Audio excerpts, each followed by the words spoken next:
A few weeks ago, I posted a video all about my apartment practice kit and why I think it's the best. Well, now it's time for a part 2 where we'll take a look at the miking and recording side of the setup, as well as the processing I'm doing in Logic. We'll talk about the tuning of the Remo Silent Stroke mesh heads, the placement of the mics, and the EQ I'm doing to make this kit sound huge through the headphones. We'll finish by A/B'ing the kit with and without the effects and iPhone audio versus Logic audio, so you can hear the difference and hear what all's going on.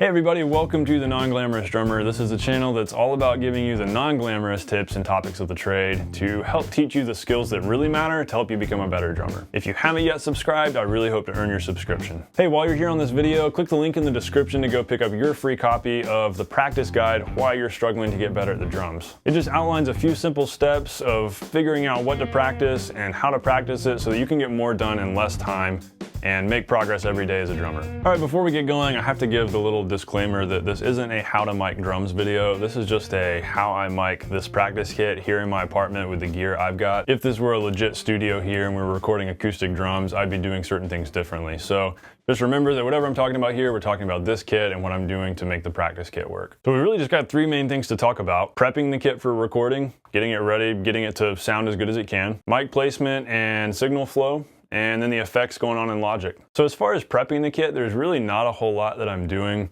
As you've seen in previous videos, I spin the kick drum around backwards so that I actually have the Aquarian Superpad on the resonant head. I think it sounds cooler that way. A few times before, I've added various muffling to the L80 cymbals, especially the hi-hats, because they're very bright and they cut really well compared to the pads that are more mellow sounding. A few times before, I've added moon gels to the hi-hat, and I've even put some cloth on it to help muffle it down. Lately, I haven't really done that. It's not a big deal. It's all a personal preference thing, or what kind of sound I'm going for with whatever I'm recording. Really, the big thing is just getting the Remo Silent Strokes in tune where they sound as good as they can sound, and also tuning the resonant heads underneath to support the Silentstroke as best as they can. So I know that all of our toms are different, and so I can't really just tell you how I tune my Silentstroke and that work for yours, but I will say my rack tom is a 13-inch, my floor tom is a 16-inch, and on both of those I pretty much just tune the Silentstroke to finger tight, maybe a little bit beyond that on the rack tom, but it's definitely pretty loose on the floor tom. And then I'll tune the resonant heads just a little bit tighter than that, just so there's some resonance going on, so that head's not too loose, so that there's a nice thump, some good tone coming from the rack tom, a good lower end hum and thump coming from the floor tom. I just want to get good sounds that I can work with, because I can take those with the mics and do whatever I want to in Logic. But the better the sound is starting out, the better the result's going to be. So the mics that I have are just from that basic Shure mic set. It's like $400 and comes with a Beta 52 and then the 3 SM57s. I just set the Beta 52 on a towel on the floor, just outside the front side of the kick drum. That does just fine.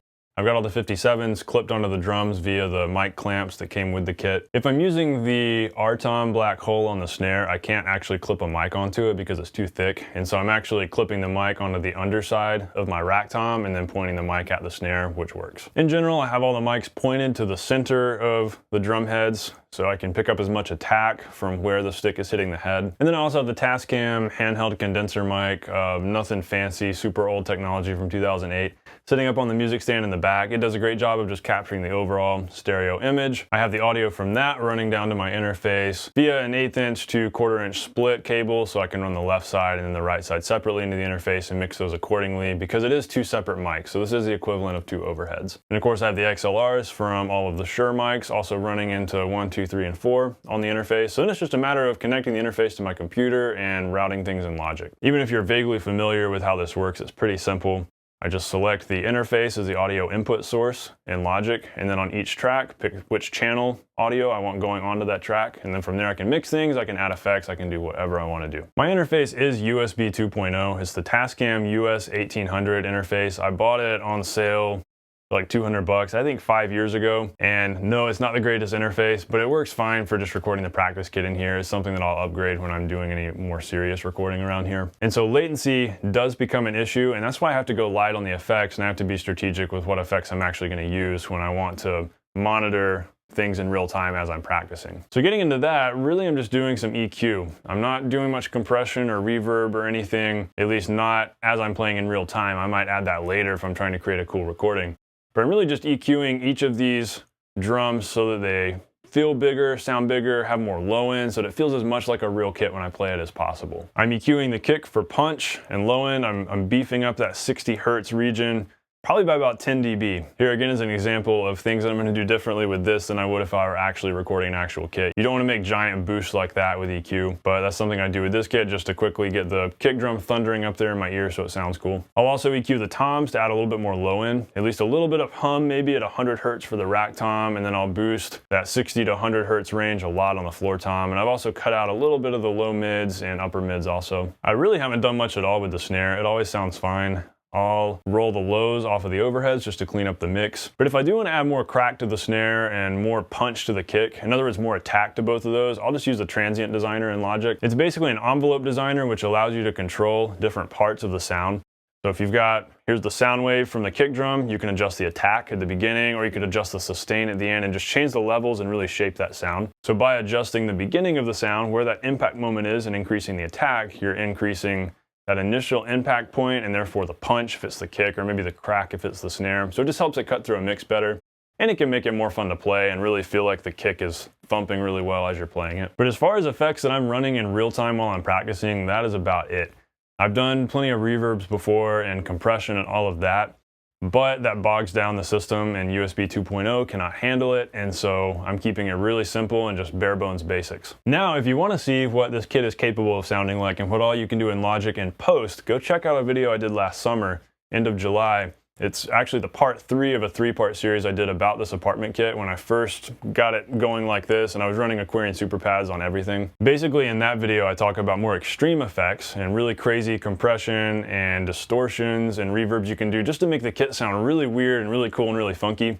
In that video, I also get into adding samples, like adding a snare sample, adding a kick sample, and even tom samples, so you can totally alter the sound and even make it sound like acoustic drums. Really, the next step beyond that would be adding triggers or something, but I've been too cheap with the setup to do anything with triggers yet. So if you're interested in this kind of thing and you want to hear more of what this kit is capable of, go check that out. I'll throw a link here at the end and in the description.